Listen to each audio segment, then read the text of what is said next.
बकरीद लोग मनाते हैं 40 दिन। इस तरह से वीडियो आखिर तक देखें। दोस्तों, बकरीद के बारे में बताना तो शायद इस टाइम बहुत लंबी बात हो जाएगी। हर मुसलमान जानता है कि बकरीद क्यों मनाई जाती है, ईद उल अज़हा क्यों मनाई जाती है। मेन मकसद आता है कुर्बानी का।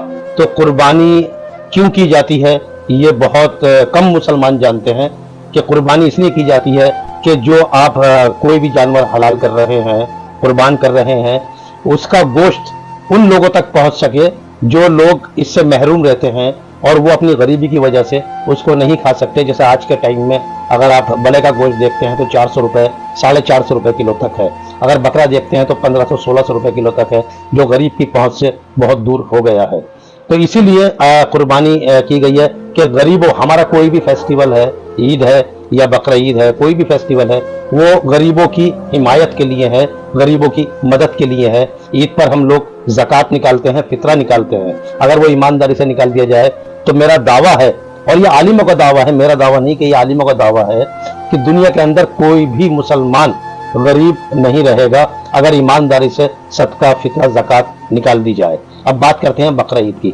बकरा ईद पर अगर कोई भी आदमी ईमानदारी के साथ कुर्बानी करके और जो तरीका है उस तरीके पर चले तो दुनिया का कोई भी मुसलमान ऐसा नहीं रहेगा कि जिसने कुर्बानी का गोश्त ना खाया हो, और जिसने अच्छा खाना कुर्बानी के बकरा ईद की इन 3 दिनों में या 4 दिनों में जिसको नसीब नहीं हुआ है। लेकिन होता क्या है कि लोग बकरा ईद से 1 दिन पहले अपनी फ्रिज की सफाई कर लेते हैं, उसमें से सारा सामान निकाल के, सब्जी वब्जी जो भी होती है वो सब खाली कर लेते हैं और गोश्त का इंतजार करते हैं ताकि उसमें गोश्त रखा जाए। और वो गोश्त 3 दिन का गोश्त जो होता है, फिर वो 4 दिन 5 दिन, हद है कि 40-40 दिन तक, मुहर्रम तक वो गोश्त चलाया जाता है। जबकि ये इस बात का लोगों को मालूम है कि गोश्त ज़्यादा रखने से, चाहे वो आप फ्रिज में रखें या फ्रिज में स्टोर करें, उसके अंदर बैक्टीरिया पैदा हो जाता है जो कि बीमारी पैदा करता है। लेकिन लोग नहीं मानते और 40-40 दिन तक वो बकरा ईद मनाते हैं। लेकिन उनको ये मालूम नहीं कि बकरा ईद का गोश्त उन 3 दिन के अंदर अंदर ख़त्म कर देना चाहिए। अगर आपके पास फालतू है, बहुत से तो इस तरह के कंजर्फ लोग भी हैं कि वो गोश्त को उठा करके रखते हैं और लास्ट में उनको फेंकना पड़ जाता है। तो मैं उन कुर्बानी करने वाले अपने दोस्तों से, अपने भाइयों से सिर्फ यही कहना चाहूँगा कि मेरे भाई, अगर आप कुर्बानी कर रहे हैं तो कुर्बानी को उस तरह से कीजिए जिस तरह से अल्लाह और उसके रसूल ने बताया है।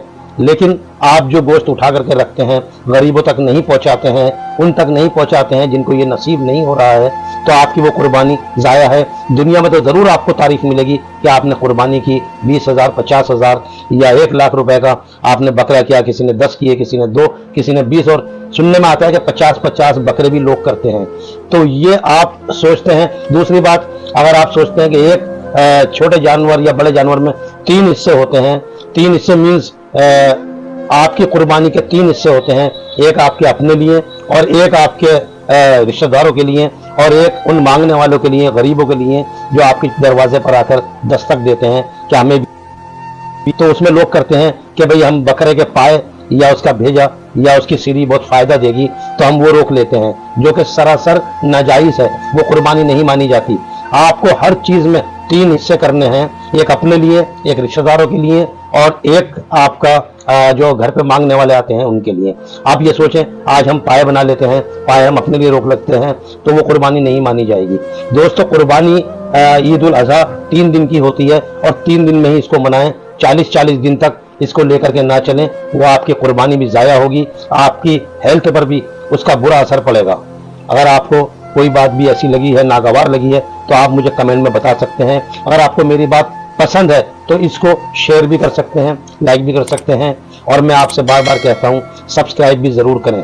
मेरे एक दोस्त हैं पुरानी दिल्ली के, अनस खान, जो बॉलीवुड एक्टर भी हैं, अब उन्होंने ये बॉलीवुड छोड़ दिया है, दीन के रास्ते पे लग चुके हैं। बहुत नेक लड़का है वो, काफ़ी मेरे पास फ़ोन करते हैं और तारीफ़ करते हैं, मेरी हौसला अफजाई करते हैं वीडियो के लिए, और मुझे एक्सप्लेन भी करते हैं। मैं उनका बहुत बहुत शुक्रगुजार हूँ। दोस्तों, अगर आपको वीडियो पसंद आई तो उसको लाइक और शेयर ज़रूर करें, और अपने दोस्त कमरुद्दीन को दीजिए इजाज़त। अल्लाह हाफिज़।